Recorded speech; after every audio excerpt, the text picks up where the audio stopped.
Hey everyone, welcome back to another episode of the Easy Conversations podcast, a podcast about having easy conversations. I'm your host, Furkan Dambia. In this week's episode, I'm honored to welcome David Rast. David is an associate professor of social psychology and leadership at the University of Alberta.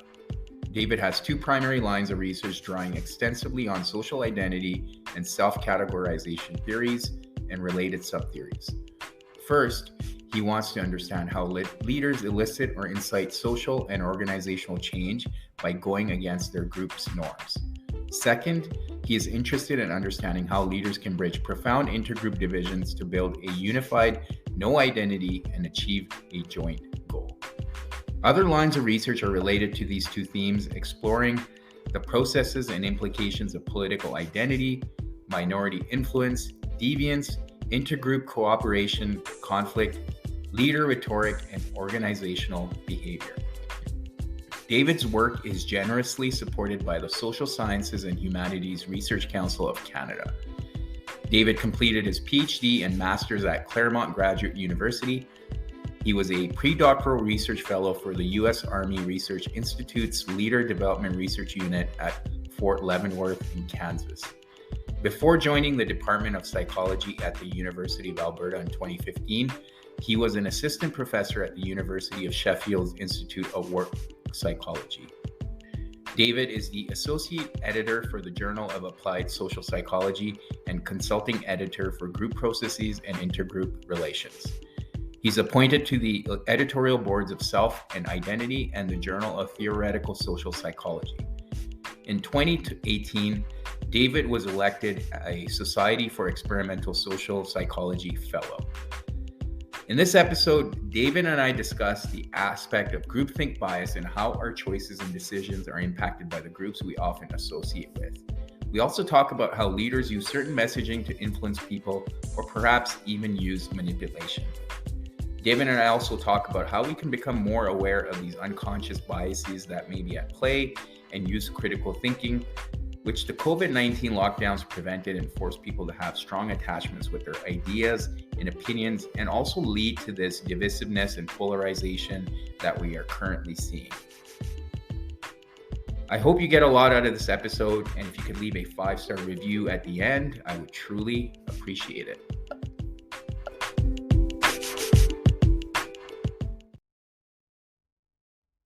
All right, David, welcome to the Easy Conversations podcast. Thank you for joining me today and taking the time. I'm really appreciative of that and super grateful.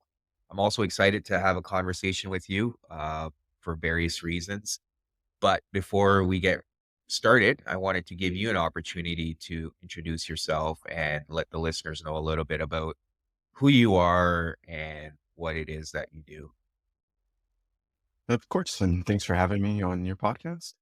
So, my name's David Rast. I'm an associate professor at the University of Alberta in the Department of Psychology, and my background is in social psychology. So, I study how individual or groups are influenced by the presence, whether real or imagined, of other people, and how behaviors, attitudes, opinions, and so forth are impacted by the presence, real or imagined, of other people.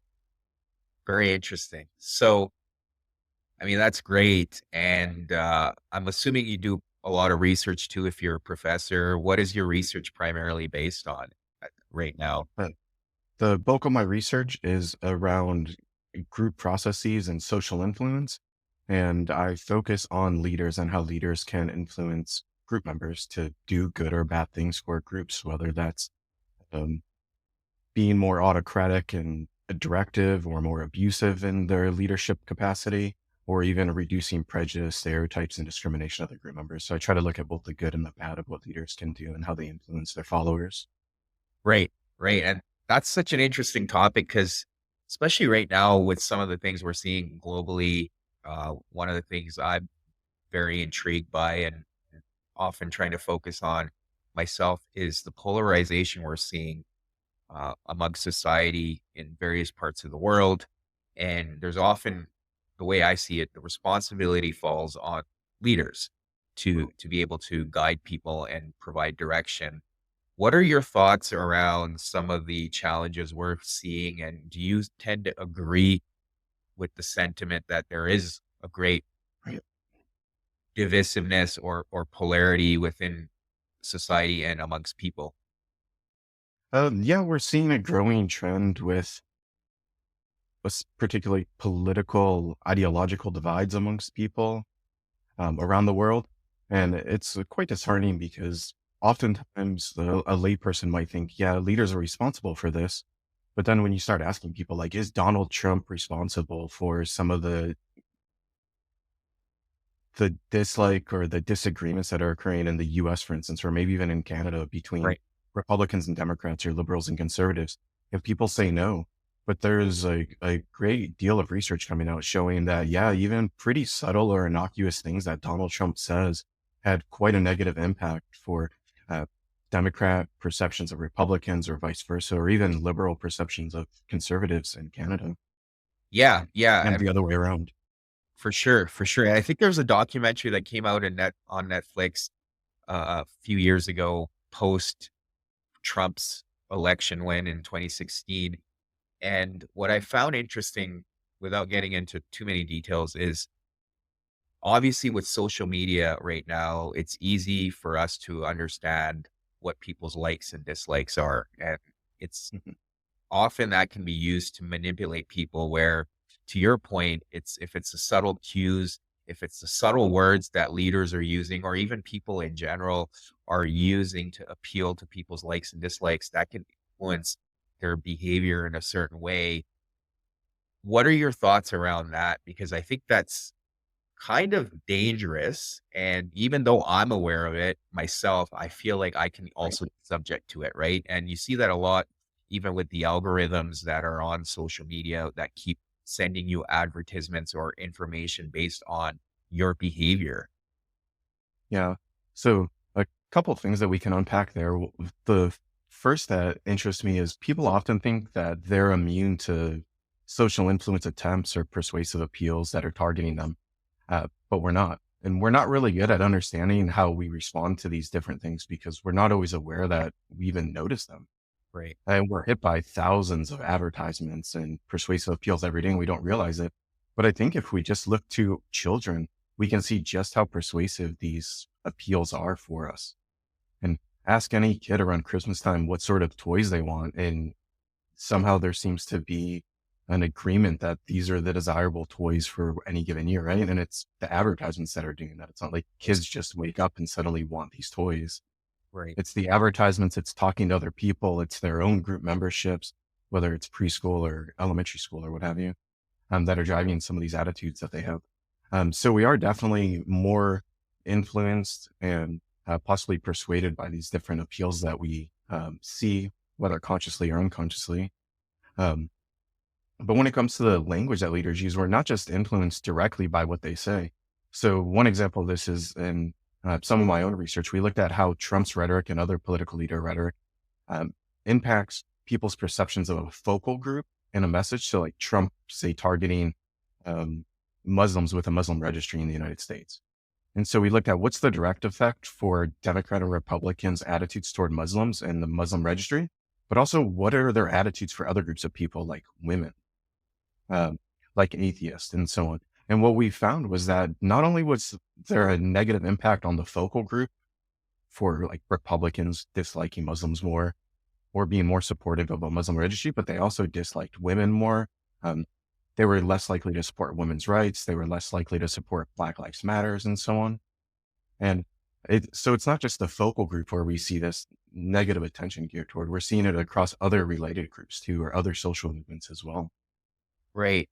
Right. So on the first point, as you said, like whether I'll come back to both, but when you mention around the whole concept and using children as an example, there's the conscious and unconscious tendency to fall towards certain things, and we're obviously not immune to it.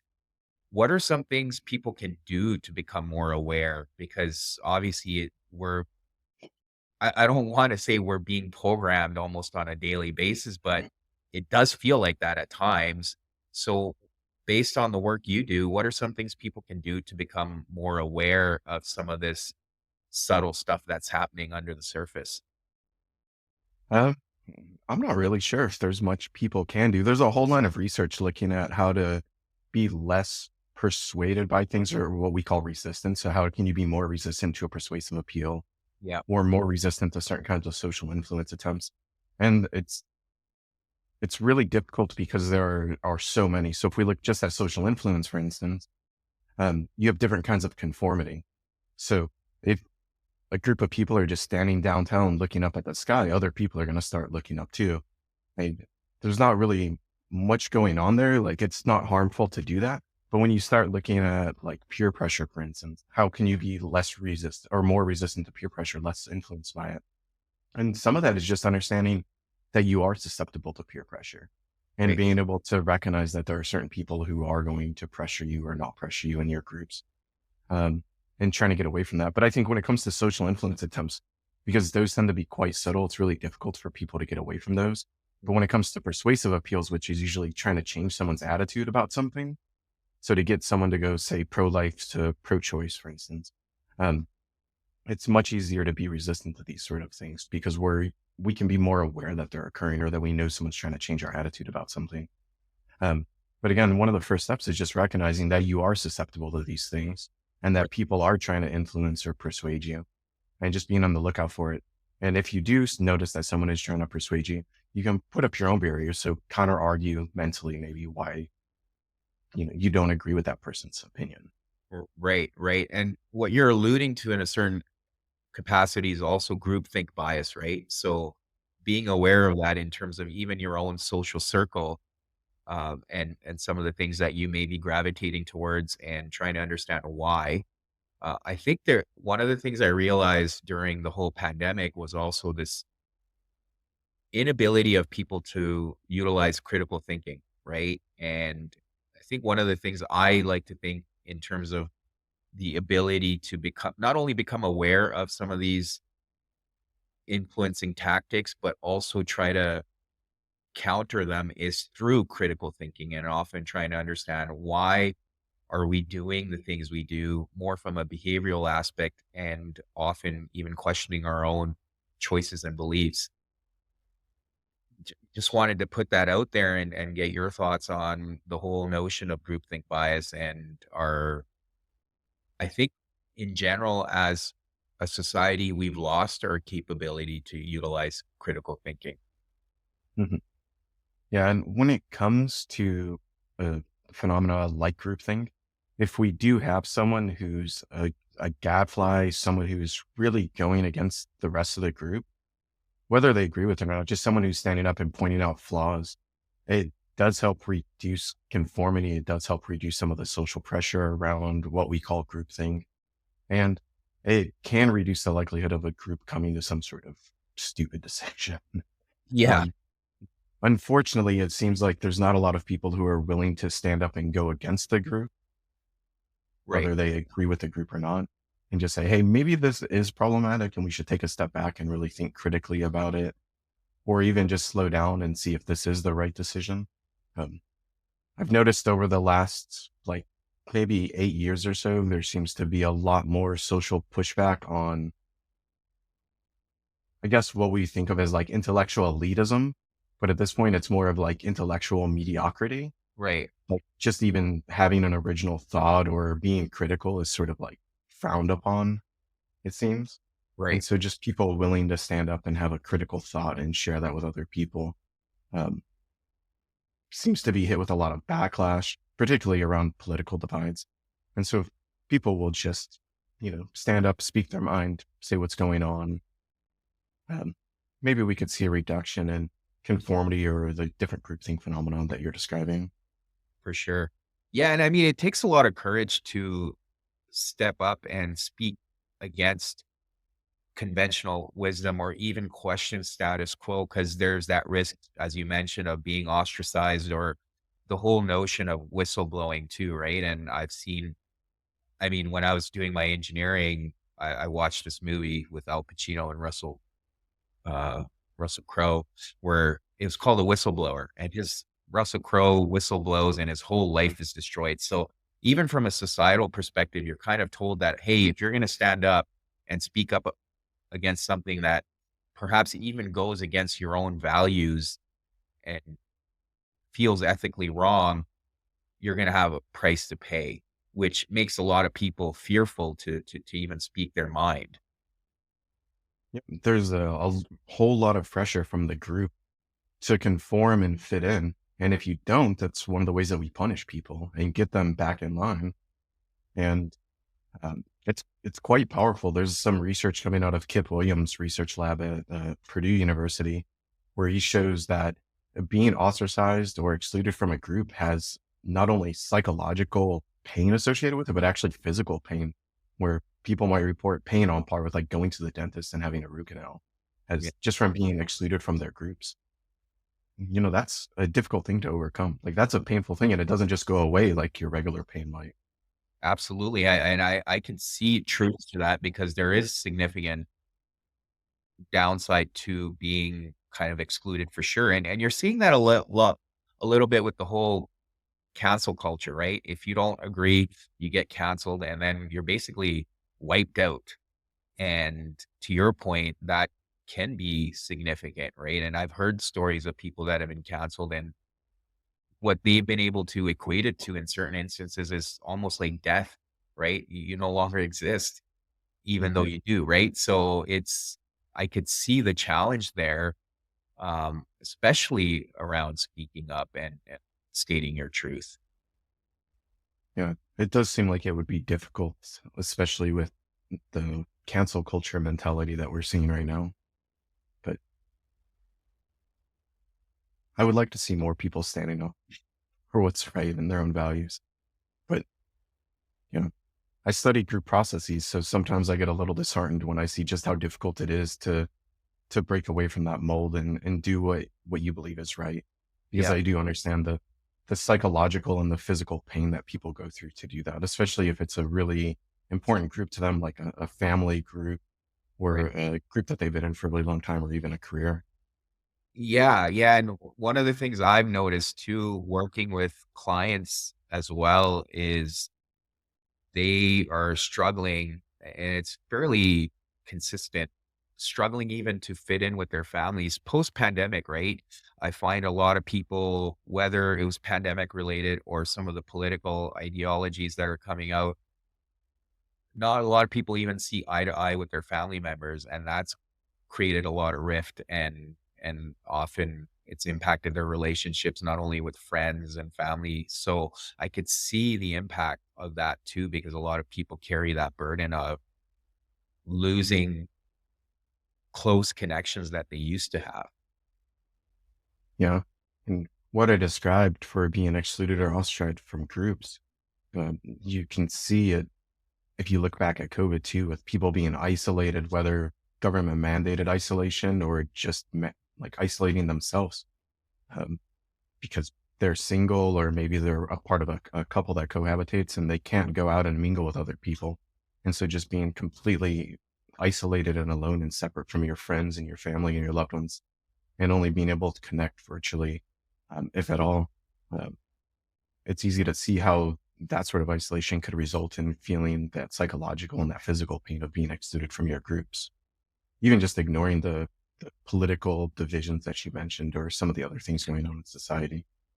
Right. And one of the things I came across coming back to critical thinking during the pandemic around the idea of because you were excluded socially and you were kind of isolated, whether you were with your significant other or your just immediate family or just on your own, you weren't given the opportunity to go out and have conversation with friends or other people socially where you could be challenged in your way of thinking. So you're almost sitting at home having this thought, which you potentially would go on social media or online to look up, and the algorithms would only reinforce your belief. And because you weren't being challenged, you almost continued down that rabbit hole and formed these strong beliefs. Is that something you've been able to research or at least come across in your work, or do you even see some truth to it? So I don't research that. I believe that there are some psychologists looking at that. I think maybe J. Van Bevel at NYU has done some research on that, looking at Twitter posts Yeah. and Facebook posts, or at least one of his former grad students was doing something similar to that, I think. Um, yeah, I haven't really stayed up on the research too closely in that area because it's not stuff that I do research on.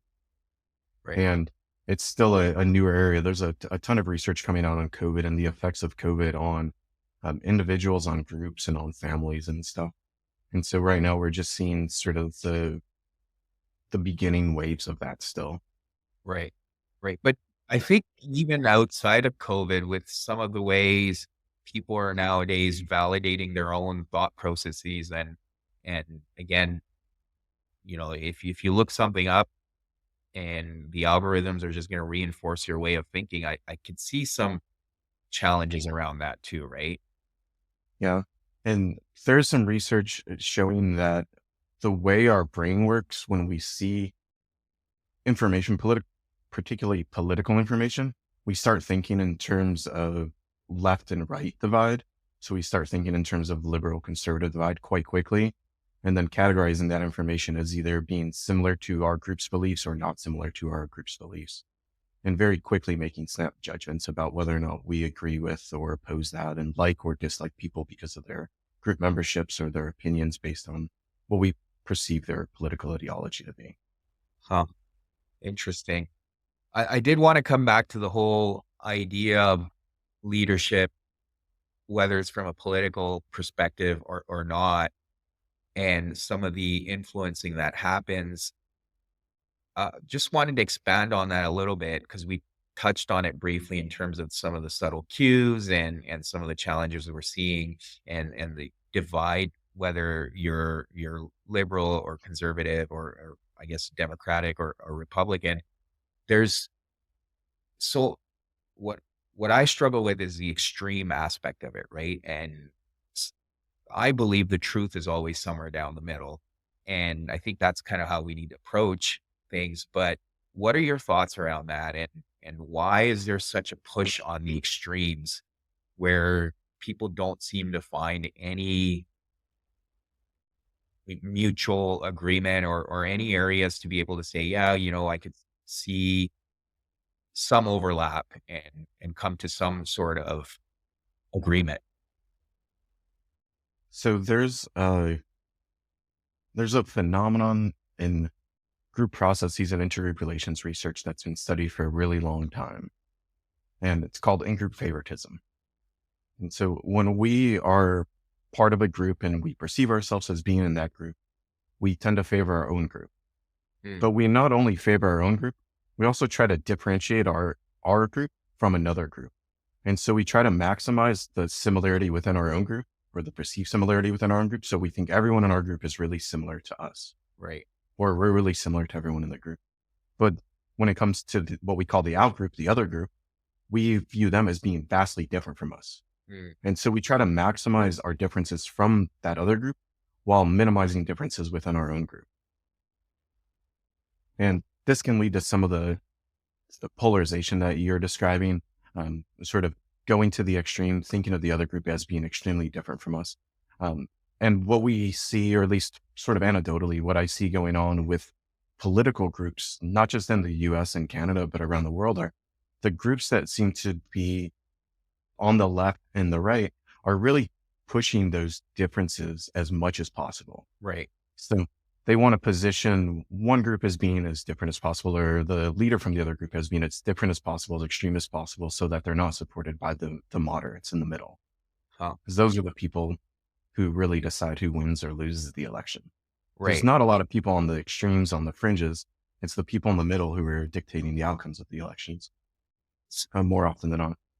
So if we can paint our political rival as being a really extreme fringe person, they're less likely to get those votes that are needed. But also it helps us with our own group because it's making our group look better or different from the other group too. So we're saying, hey, we're all similar and we're better or different from this other group. Right. Right. And you could see some of that happening even in religious institutions or even social classes, right? Oh yeah. And yeah. Yeah, it's not just in politics. You see it across a whole host of different aspects of society. And we do this. I mean, it's seemingly n- like not an issue in certain areas like sports, for instance.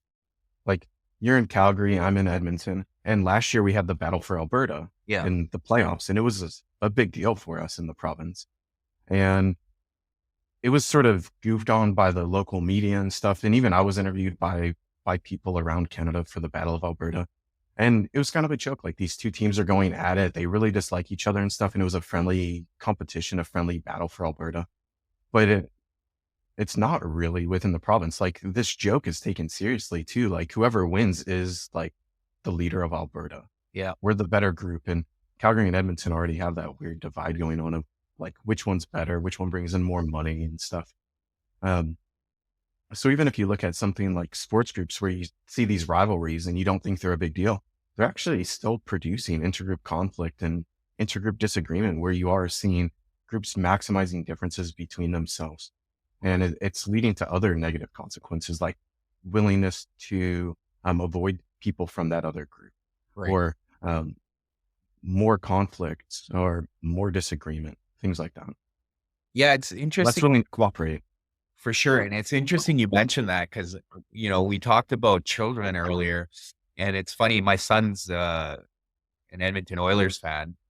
And, even during the playoffs last year, if he saw anyone even wearing a Calgary Flames jersey or a hat or any form of memorabilia, he would immediately have this opinion of them. And he's only, last year he was only 9, but even for a child to start picking up on those things and start having those unconscious biases is almost troublesome to see. And, again, he's just a child. Mhm.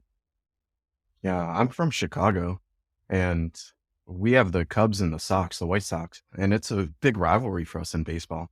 And part of my family, I guess almost everyone in my family is a Cubs fan, and then I'm a Sox fan. And I won't even go to Wrigley Field. I won't touch foot on Wrigley property. Like it runs deep in me, and I study this stuff for a living. Yeah, which goes back to the whole idea of you saying that a lot of it happens on an unconscious basis too, right? We're not even aware of it. So that's just important to understand.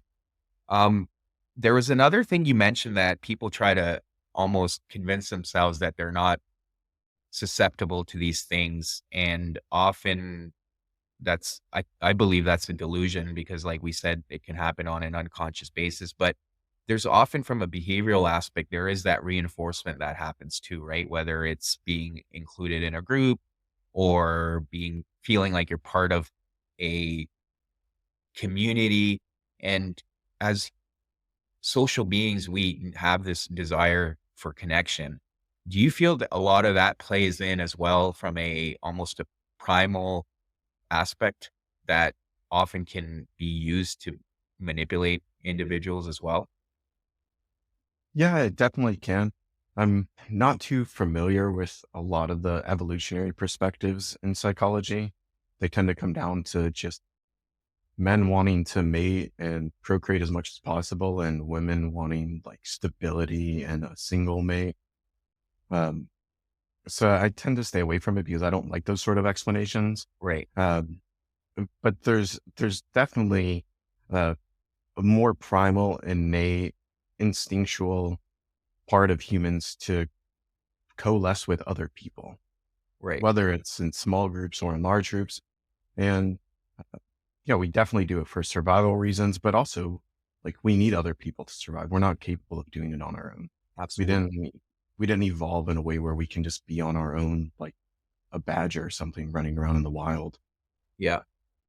Yeah. And I think that's part of it too, right? Having that sense of belonging, which can often influence us too, to almost share those beliefs. Even though, we talked about this whole notion of people feeling isolated or secluded, but there's still often I guess you could still feel connected to something, even if you're secluded, right? If you believe that I share these values with these people. And I think a part of it, that's where I feel like a lot of that manipulation is happening, where if you have that sense of belonging, then you may have those shared beliefs as well. And the reason why I bring that up is one of the things I've talked about as well in the past is a lot of men that often gravitate towards gangs or cults or stuff like that is based on that shared belief and that sense of belonging. And that can also influence their behavior and choices. Mhm. Yeah. And if we look at the leadership literature on leader rhetoric, uh, there's some really interesting research that's looking at the most powerful words that leaders can use and the least powerful words leaders can use. The most powerful words a leader can use are us and we. Mm. The least powerful words are me and I. And so it's really getting at what you're saying of feeling, or at least trying to make our followers feel or make their followers feel like they are part of the same group. So we're in this together. And you see a lot of leaders who don't have any real knowledge of psychology or group processes, or maybe even leadership theory, using this sort of language. They're really going out and making people feel like they belong. They're part of the team. You saw Obama do it a ton. If you look at his speeches, it's we all over the place. And he rarely uses me or I. If you look at even Trump right now running for president again, there's a lot of I language, but there's also a lot of we're in this together. I think recently he gave a talk at CPEC where he said that liberals are coming after the conservatives, but he's the one standing in the way, protecting them at the moment. And he's the savior of the group. And so still really getting at this notion of we're a group, we're all in this together. It's not just me. I just happen to be the one everyone's coming after for you first. Right, right. And I don't know if you studied any of the kind of the Nazi movement back in the day, but I think there was an aspect of that too with the way Hitler was talking to people and the way he was able to get such a following too, right? Was that same divide and same language that you're alluding to. Mhm. Yeah, I'm not too familiar with people looking at Hitler's language, uh, but from what I know about it, it does seem to align with that. Um, but we see it with a lot of leaders throughout history where their language has been studied in depth, like doing content analysis, just looking at individual words or phrases that leaders are using. And so the really successful ones over the years have used more we language than I language. Most of this research has looked at US presidents throughout the history of the United States, more so than other leaders. So I'm not sure how common it is in other cultures. I do know, for instance, Gandhi used a lot of collective language rather than individual language. Uh, but that's about my extent outside of the US presidents, Right, right. the extent of Yeah. knowledge there. Yeah, and I mean, we've kind of focused on the negative aspects of it too, but from a leadership standpoint, there is that positive spin as well, right? Where again, you use Gandhi as an example, it's having people buy in, but you almost have to lead by example and try to figure out, okay, is there an aspect of personal gain behind the message? And that's often hard to decipher because often these leaders or individuals are very charismatic. Mhm. Reason. Yeah. So what you said is really interesting because as we perceive a leader to be, the word we use in my area of research is called prototypicality, so group prototypical. And all this really means is it's sort of a strange word for saying that someone is perceived as being more representative of the group. Mhm. So you think about a category, for instance, like Republican, who's like the first person to come to mind? Usually it'll be someone like Ronald Reagan, or if you're thinking conservatives, it might be Margaret Thatcher and Ronald Reagan. Yeah. Um, in Canada, maybe it'll be someone like Harper, for instance. Yeah. And so when I'm talking about prototypicality, I'm really talking about those people who sort of come up in the different attributes that these individuals possess. And so um, as a group, we're comparing our leaders against these other more representative people of our group. So like, what's the most representative leader of our group would look like Ronald Reagan if we're conservative. Right. And so how closely does this person sort of match Ronald Reagan's beliefs and opinions and attitudes? And so the more that leader seems to fit this representative nature of our group, the more likely we are to also attribute them as being similar to us. And we also attribute their own motives as being group focused rather than personal focused. Mm. So we actually perceive them as doing things in the group best interest rather than for their own self-interest. And the less representative the leader is, the more we perceive them as doing stuff in their own interest rather than in the group's best interest. Mm. And this isn't just in politics. This is like group leadership, very broadly speaking. Even there's a guy named Dom Abrams in England who was just knighted recently, I believe. He's a social psychologist, and he was doing research looking at this and found that even soccer captains, football captains, who scored the final goal but had a penalty called against them that reversed the final goal, if they were perceived as being more representative of their group, were seen as committing the penalty in the group's best interest to win the game, Right. even though they lost. Whereas if the group leader was less representative, they were perceived as doing it, trying to get all the glory for winning the game. Yeah, absolutely. And you can see that in organizations as well within where leaders are, again, if they're attributing the success to the group or themselves, or again, if they're looking out for their best interests. And I think a lot of CEOs get a lot of heat based on that too, because of their bonuses, right? You know, Yeah. yeah. When I teach my undergraduate course on leadership, one of the things I like to point out is that we often attribute group success and failure to the group's leader, even when they're not necessarily responsible for any of it. So one of my favorite examples is Steve Jobs. Mm. There's a whole notion that Steve Jobs is responsible for like the technological innovations of Apple, like the iPhone and the iPad and the really thin Mac computers that exist now. And it's like, no, he was just the CEO. He was trying to get people to invest in the company. He wasn't on the engineering team. He didn't have any real say in what the engineers were doing. I guess he did as the CEO, but he wasn't like on the team working on these products. He wasn't prototyping them or anything like that. And in fact, a lot of the information that we've learned about Steve Jobs before he passed away and then after he passed away was that he was kind of a dick to his followers, to his company members. Yep. Throwing the first prototype iPhone at them, for example, and telling them to fix the fucking phone and make it thinner or something like that. Yeah. Yeah. Like, so when we think about leaders as being good or bad or being successful or not successful, it's oftentimes attributed to things that are outside of the leader's control entirely. Right. And in that Steve Jobs example, I do find that interesting because you're right. He wasn't, what we're talking about so far, charismatic in that sense where he wasn't well liked. But one of the things that stood out for me personally was his vision, right? And his ability not to take no for an answer and almost pushing people. Do you feel like that, as we've talked about earlier, is, we were talking about going against conventional wisdom or thinking differently from the group? That to me feels like there was an aspect of success based on his ability to see things differently and question what the group was saying. Often the engineers would come say, we can't do this in this many days. He's like, well, you will.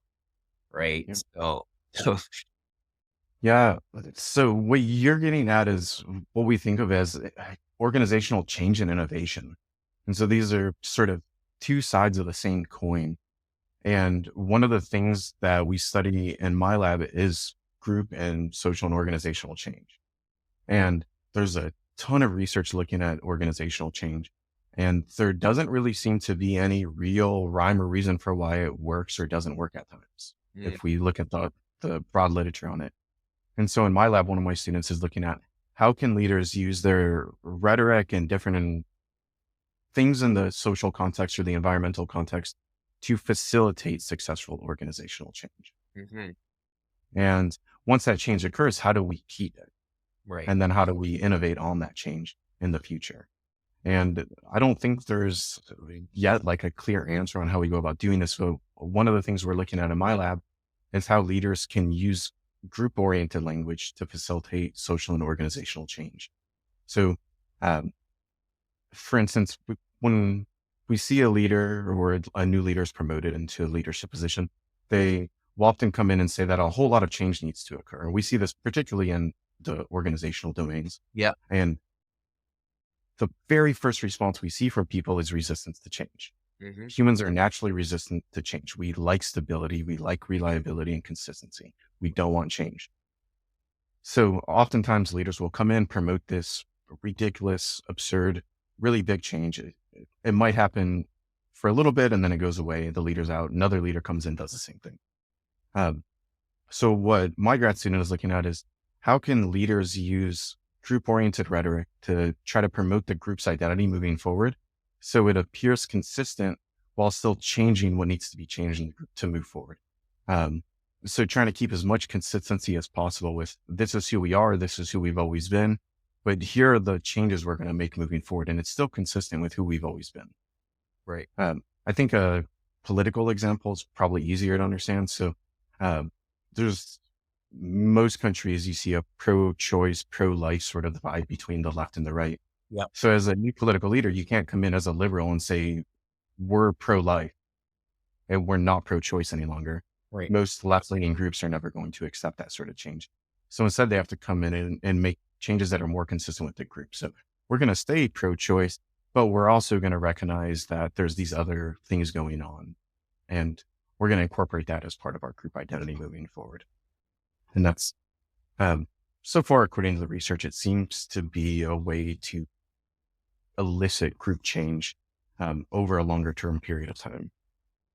Right. And do you feel like that happens frequently, or that's probably, it makes sense to me to bring about change, but I don't feel like it happens necessarily in practice.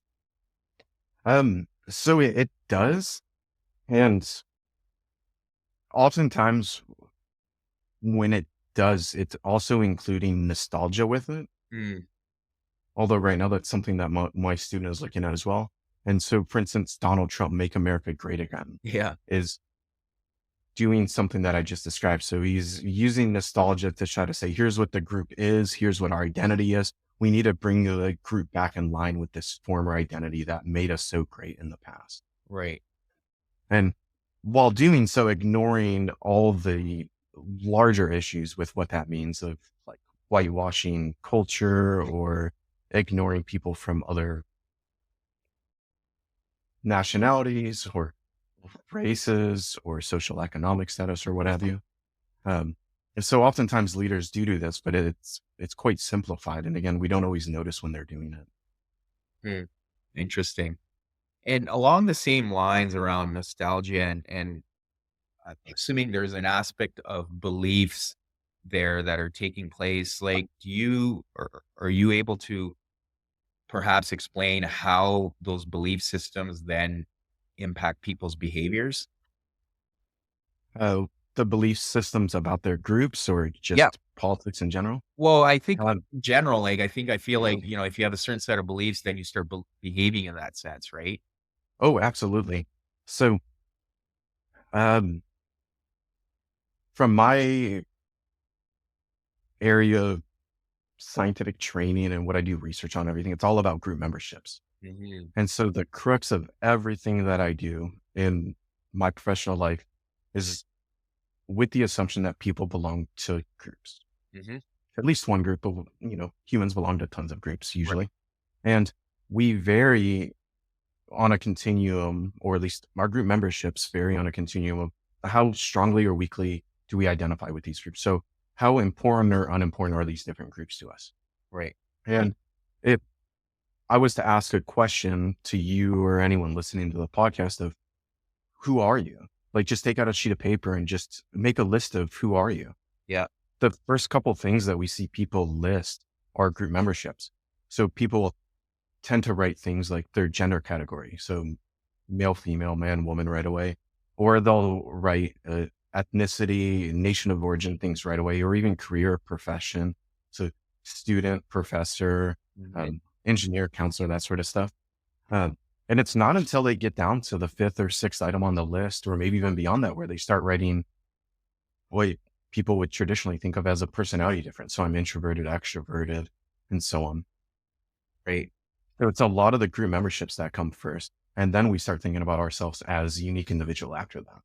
Right. And so the premise of everything that I do research on is that our group memberships are important to us to some extent. And that extent is driven by the context. So we're talking about politics right now. So maybe both of our political identities are more important to us right now.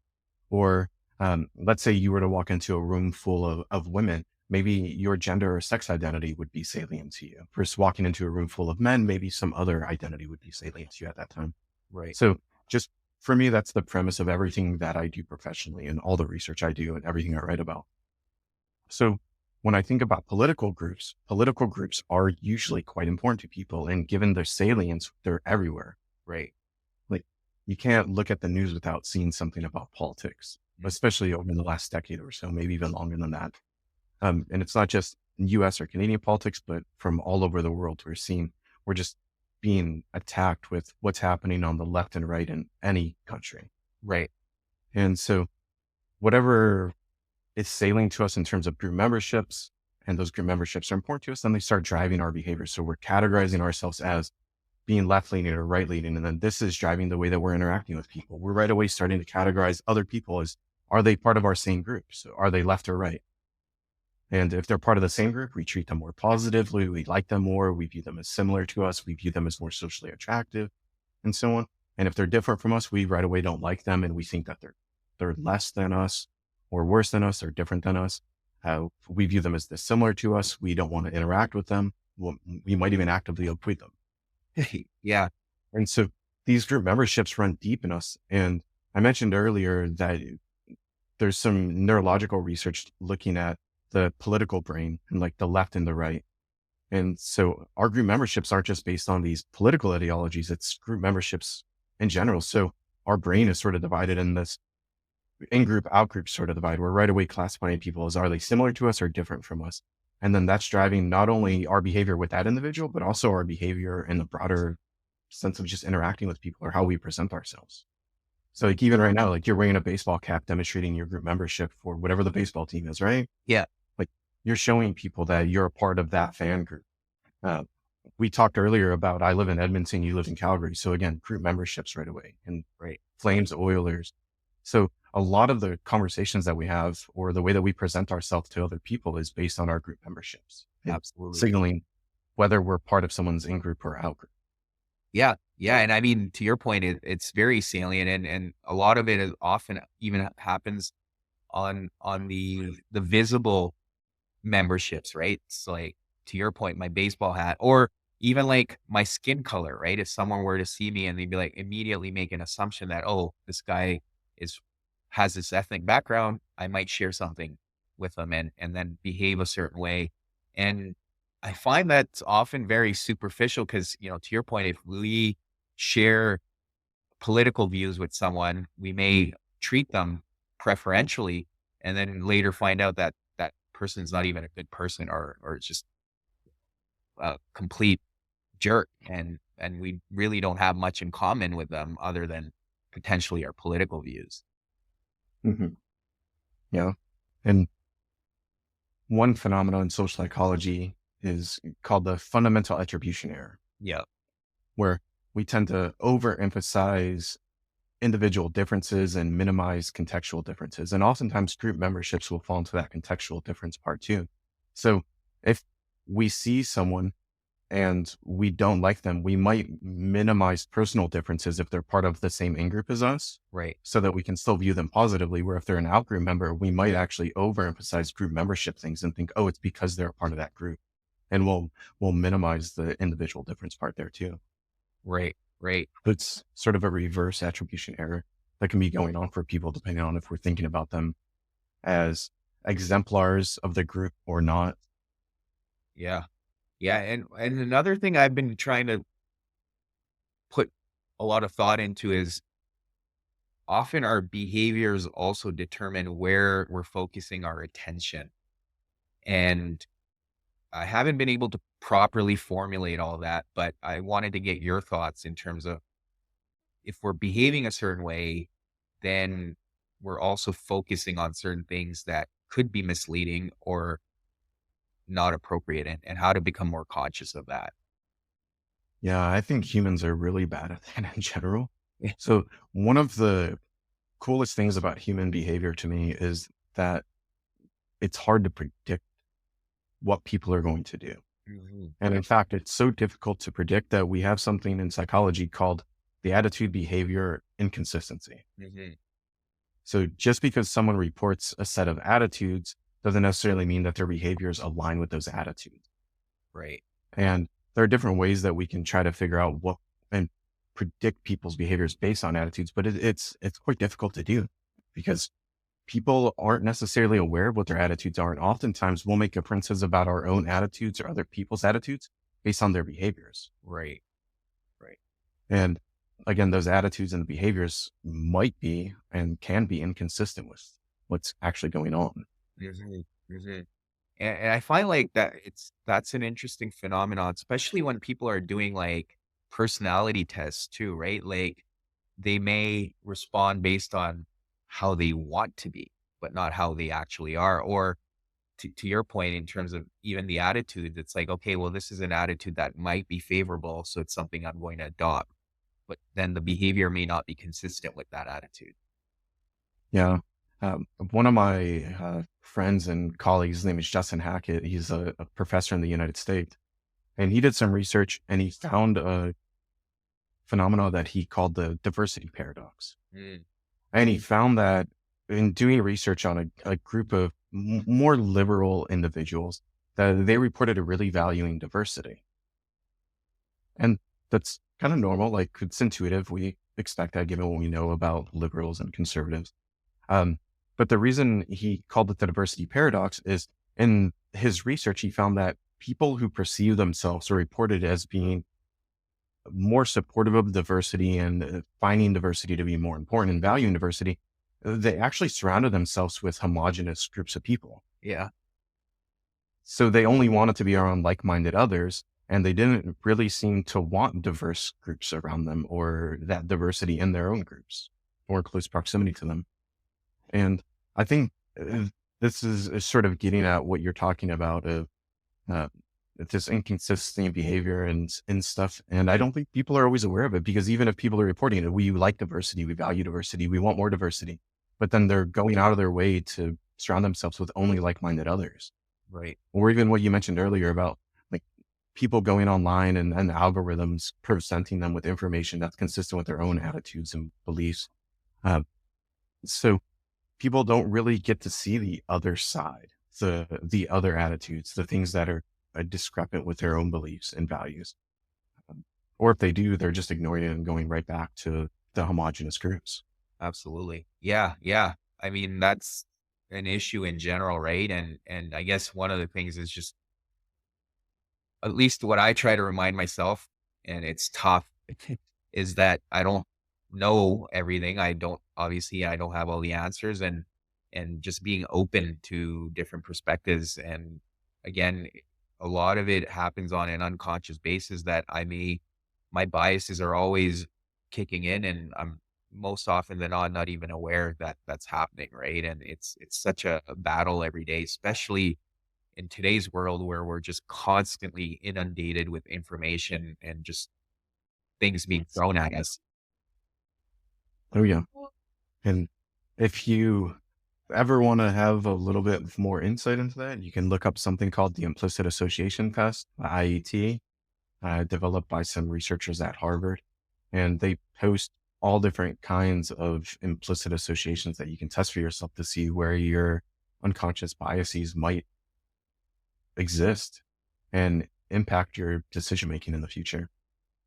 Yeah, I think I've done Yeah, well, similar to that. It's very informative because, I mean, again, you have to be very receptive to the answers that you're going to get. And often the struggle is people don't want to know the truth either, right?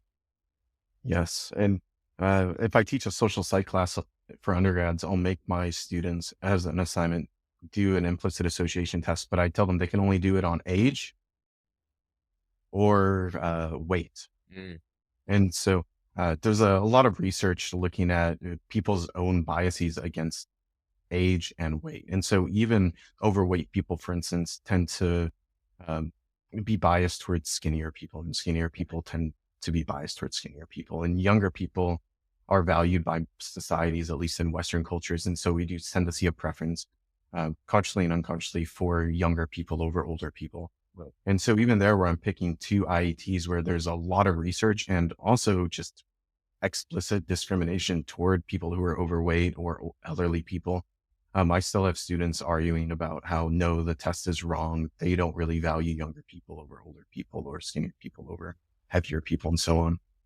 Yeah.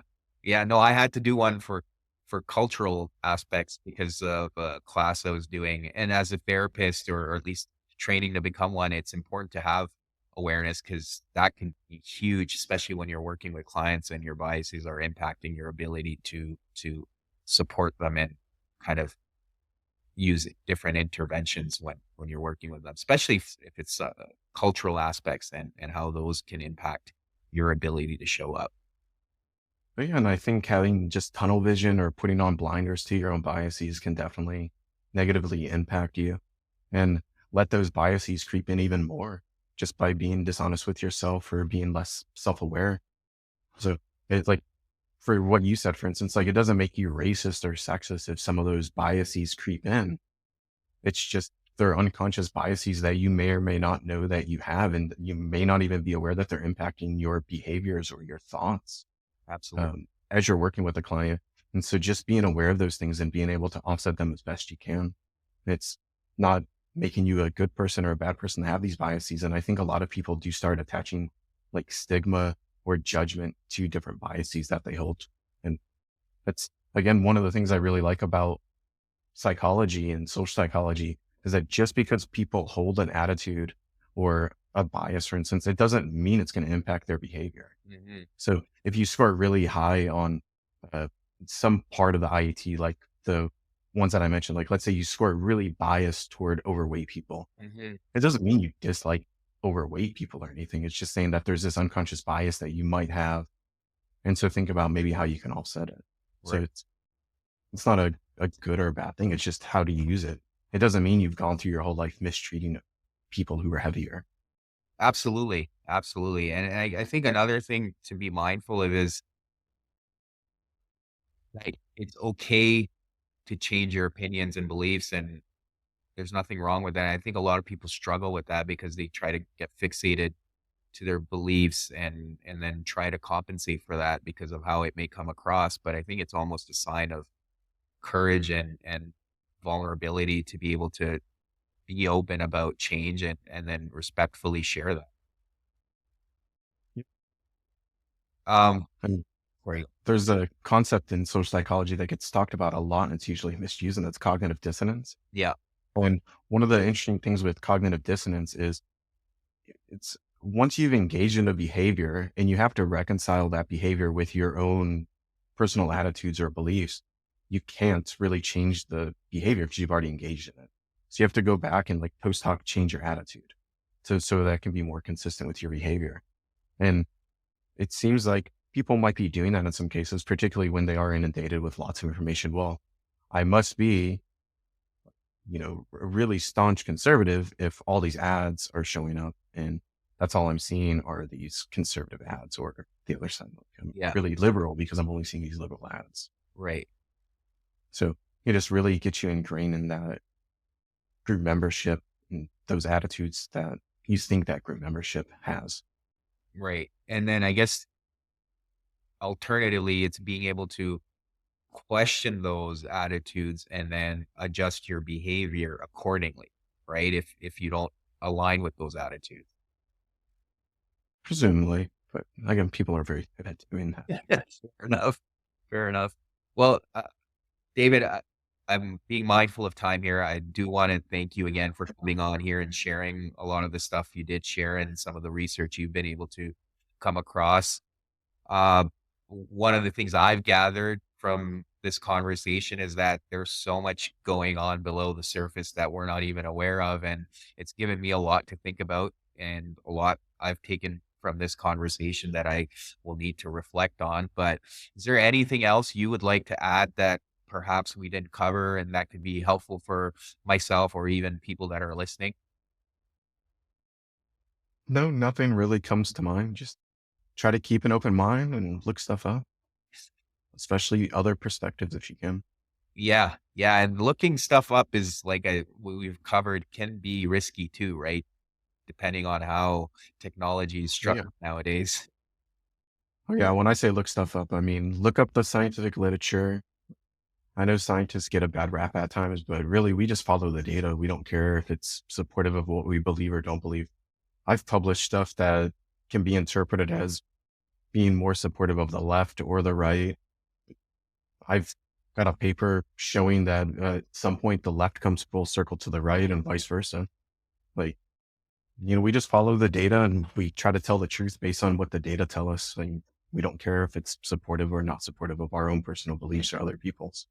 So, don't be afraid to look up scientific literature or ask someone who knows scientific literature what's going on to help you understand it.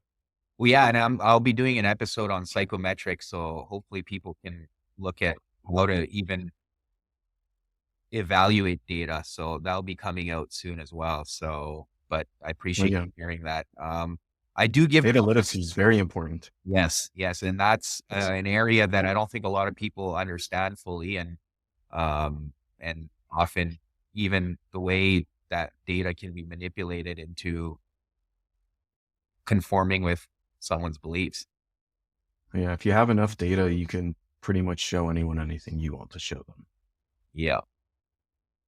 I do give guests an opportunity to share, their socials or ways to be contacted. I'll leave that up to you if you want to do that. If not, that's fine too. But yeah, that's an opportunity for you if you wanted to share that. I don't have any social media presence. I don't do anything on social media. My entire life is just my job and my family. Yeah. And Well, I don't do anything else with social media or try to promote anything. that's probably a safe way of keeping yourself in check with all that data we've been talking about. It's one way, yes. Yeah. Yeah. Well, thanks again, David. I really appreciate this opportunity to have the conversation and you taking the time. So I'm super grateful for that. Yeah, thanks for having me on. And I hope that you get a lot more subscribers on your podcast. Thank you. Good luck with it. Thank you for checking out this episode with David. As always, please subscribe to the podcast so you can get access to all the episodes and much more. And also leave a 5-star review. That's the best way to support this podcast. Thank you again, and until next week.